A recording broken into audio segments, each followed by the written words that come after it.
Hey, you guys.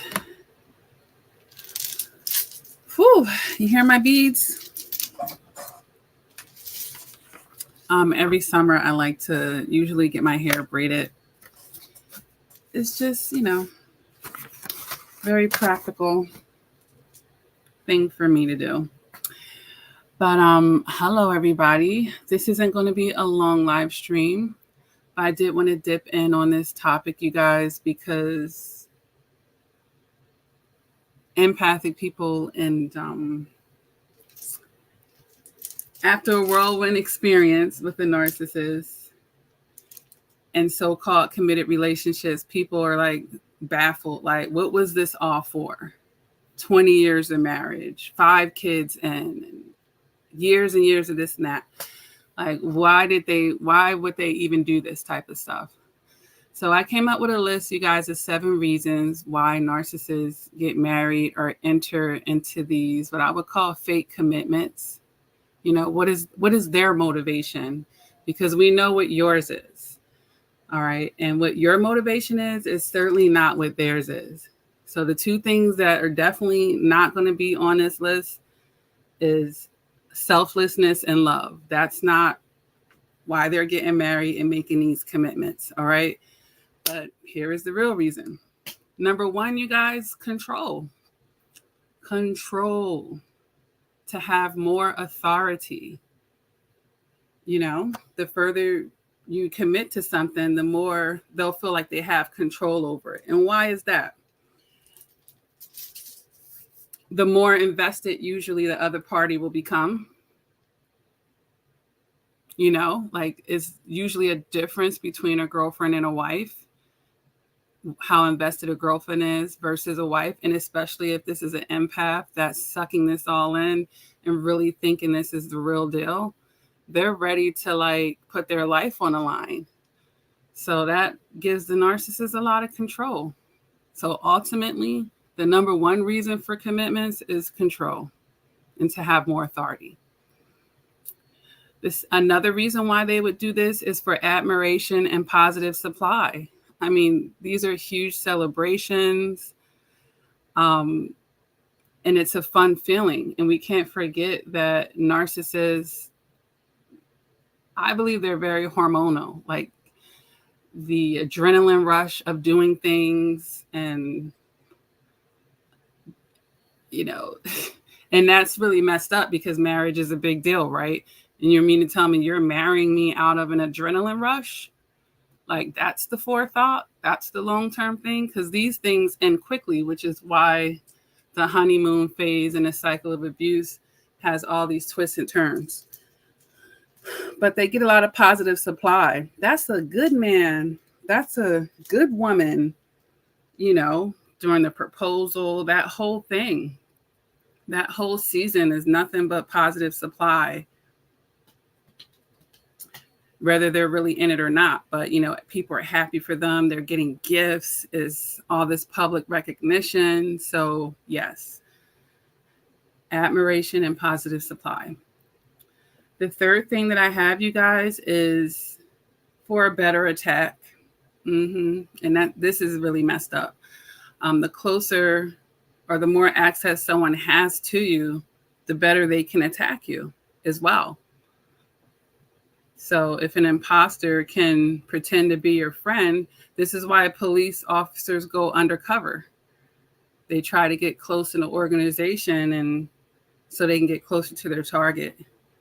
So, for years I talk about the assignment that these people are on and their vessels being used to deter, to destroy, to distract you on your greater purpose and going towards the light. So yes, they're in a better attacking position if they're able to be your best friend, if they're able to be your spouse, if they're able to get more commitment going here. The next thing here is, of course, they're going to get better supply from you. The more committed they appear to be to you, the more investment you tend to be, the more you tend to care, the harder you will probably love them, the more you're willing to invest, the more that you're willing to give and sacrifice for them, because it appears that they're doing the same for you.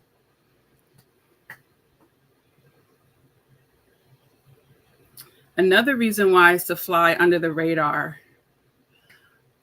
This is particularly in like the most covert sense. And this is how people who are psychopaths can get married and seem or appear to be, leading a very normal life. They have a wife and a kids. And then at night, they're doing these things. So they're not really fitting the profile of this serial killer. They're not really looking for someone that's married with kids and that works an ordinary job and that appears to be, an ordinary person. So it could be a cover up to try to fly under the radar for sure. And that's on the most sadistic levels.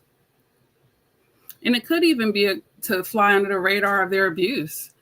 Like, oh, you're coming out to say this person abused you, but they just gave you a big diamond ring and they're doing all these things that appear to be a certain way in front of other people's eyes. And people who are shallowly looking at the situation are like, you got a good man, you got this and that. And meanwhile, behind the scenes, watch a few Tyler Perry movies, right? Of the people who had money and who did the things and follow what would look good and what they were actually doing behind scenes. So it could be covert in that way as well. They don't want to go to jail. They don't really want to have consequences. Another reason is they want to be able to abuse you long term. We're going to have to make that number 8. I'm going to edit. That one just fell into my head. They want to be able to abuse you long term. It's something that they're taking delight out of doing this to you forever. They're like, man, this makes me feel so good, which is, pretty messed up. They feel good about using you. Your supply is so potent to them. They want that forever. They want that forever. All right. Another reason, you guys, is to make another supply, to affect another supply in some way, to push something in somebody else's face, to make another supply jealous, hurt, or sad, or regretful or envious, whatever the case may be, some type of way of affecting another supply. So this is a form of triangulation as well. And they're making you possibly the primary source at that point. All right. And the last thing that I have here is out of boredom. Yeah. And we kind of talked about this a little bit in the beginning when we were talking about the admiration and support a little bit. Them wanting to get married and make commitments just out of a boredom. It's just something to do. It's exciting, and they're not going into it like this is a real marriage. This is a real commitment. This is lifetime, this and that. Is more short-term and temporary in a moment. Even if this thing ends up lasting, they're not really thinking about the true investment that's needed to be had here, because they're not going to give it. Like, why do I have to consider something that's not even on my radar? That's not even how I move, And they may possibly think, and we're going into number 9 here. They may possibly think that you'll be okay with taking their abuse forever. Yeah. They may have pegged you as being forever patient with them, forever enduring with them, forever forgiving towards them. Like you're the soft place that they can always come back to. Or they feel like, you're just that ultimate caretaker, that ultimate sacrificial lamb, if you will. Yeah. But as you can see in all of these instances is definitely not out of love and care. Good morning, Jazz and Laughter. Are you new to the channel? Or is this just your first time making a comment?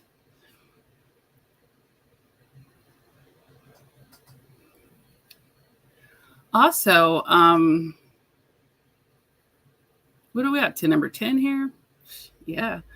They could be doing it, you guys, just to get access to your funds. You know, we can't forget about the con artists and the scammers, you know, who want to marry you just to get your assets, male or females. And interestingly enough, there's a lot more men in the news as of late doing this, you know. So you have to be careful when you're just solely marrying for love, because I don't even know who these two people are that I just seen recently in the news, but it was a Black woman who married a white guy. And I think the white guy was a model. And it appears as though, which is woof, he made $16,000 a year. And it looks like she's a millionaire. And I think, I guess he had some pretty privilege. She was sold. Or maybe, you know, he was a good lover and a good body. Maybe that was highly valuable to her. But the marriage is ending and he's asking for $10,000 a month in spousal support with a straight face and no type of empathy. So, you know, love is great, but marriage, there's a business aspect to marriage. So if you're not equally yoked financially, or if you really haven't vetted this person morally, you could be setting yourself up to be lose a lot of your financial assets and other things. Because, you know, I'm sure she's going to have some emotional damage to this as well. But yeah, you guys, I'm going to alter this because I think I ended up giving like 10 reasons here why narcissists get married and do these fake commitments. They do it because they want a real commitment from you, you know?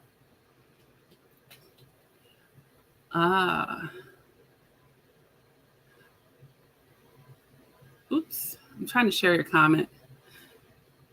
Jazz and laughter, which is very sunny and bright.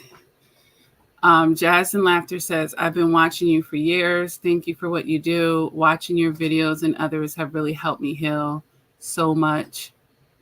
And that's why I'm building my YouTube channel. Awesome. Awesome. So I'll have to check you out. You must have some content up by now. You know, there's been a lot of people that from my channel that were subscribers that ended up making their own channels, which is great. So I'll check you out, and maybe everybody else can too. Because you never know, you know, the way that you explain it might hit someone closely. You know, everyone has their own way of doing things that might touch a particular group or segment of people even more. So each one teach one.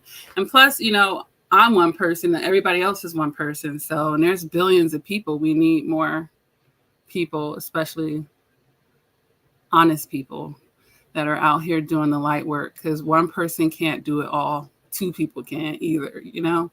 It needs to continue to live on, and the torch needs to be passed. There needs to be lots of ambassadors, if you will. And then the next generation and so forth and so on. Okay. Jazz and Laughter says, I do have content. Good. It's been slow posting my next one. My channel is mostly nature-based and calm and low commentary. Okay. Awesome. And I love nature. I do. So that's good. And I'm sure that'll be therapeutic and calming to people who want to, you know, see that type of content versus rowdy, chaotic, drama-filled content that's like the majority, you know. So good for you, and blessings, you know, blessings. In this space, I believe like consistency is the number one thing. And I'm talking to myself right now. So consistency is really the number one thing. And I believe also tying into the other social media platforms. Again, talking to myself. So the things that I'm not the best at, you know, because I definitely have a message, you know, but I'm not always consistent on my channel, and that can break up your momentum. Then you have to build it up again. So, yeah, learn from me. But nonetheless, my messages, they're always sincere and usually right on time to those, pulled to this channel. And I hope that this helps someone on their journey and helping them connect the dots as to how these people think. Okay, so this is why you want to really, for people who know this and still decide to go into the commitment with them, I guess there's another priority or agenda going on with you. So, because I should make a video for that. There are people who actually stay with the narcissist. Yeah. Everyone doesn't leave the narcissist, especially if it's not deadly or that narcissist is not, physically abusive, sexually abusive. It's certain things, depending on how some survivors may think of things, that they might stay in it. There are people who are in long-term marriages with people that are very narcissistic or narcissists, and they know that they're not going to divorce this person. So if anything, I hope at least my channel is helping them understand their mentality to stay ahead of them and guard their psyche, since they are going to stay in there. Because I'm a realist. Everyone doesn't go no contact, nor can everyone go no contact per se. If this narcissist is at your job, which they can be at any job, you know what I mean? So it's not realistic. Everybody preaches no contact, but you know what? That's not, we live in a real world, and that's not how this always plays out. So, and I understand this. That's why when I say no contact, I'll just say if it's applicable, if you're able to, because I know that's not 100% of everybody's case. But if people are increasing their emotional maturity and understanding, the prototype, they're not going to feel, definitely not like anybody's victim, or they don't have to be anybody's victim, and then hopefully they would know that they have to certainly abandon the ship if it gets to a point where their life is in jeopardy, or, it's something that you can't come back from, or it's too much of a strike that you can't defend against it. But I'll get more into that when I make a video to talk to people who are actually staying. And I get flack for that sometimes. They're like, you're going to tell people to stay with narcissists? No, I'm not. That doesn't mean I'm telling people to stay with them. But if they're going to stay for their reasons, okay, I'll give them the tools to be able to do that.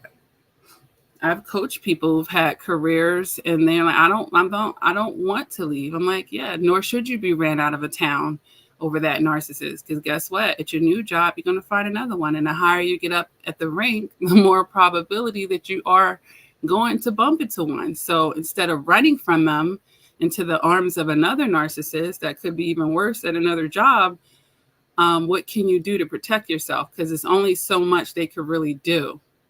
And a lot of what they're doing has to be granted. Like, you have to give people the power and the authority to affect your emotions and to define who you are. You know what I mean? So it's a lot of it is how much power you're giving people in your life as well. Now, other stuff, not so much, of course. And then that once it becomes a safety issue on those type of levels, then of course, use your common sense. But we'll get into that in the appropriate space.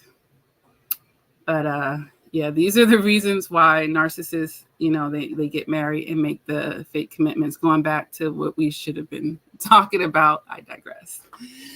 But yeah, I love you guys. Anybody that's coming in, if you've missed it, just hop back in. It's gonna uppost. Hit the subscribe, hit the like if you like, right?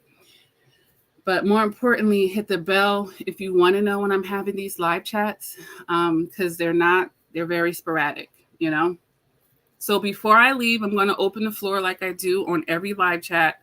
If anybody wants to talk about anything with me, if anyone's going through anything, having a bad day and recovery, anything in emotional maturity you want me to talk about, any video topics that you would like me to address in a live chat going forward, this is a good space to do it. You can hop on any live chat. If not,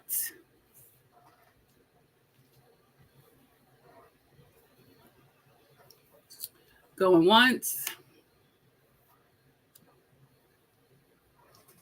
You enjoy the rest of your day too.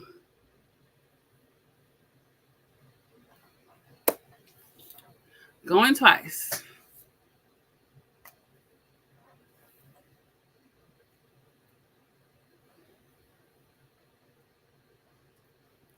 All right, you guys, stay prayed up, stay blessed, continue to make investments in yourself, and live your best life, okay?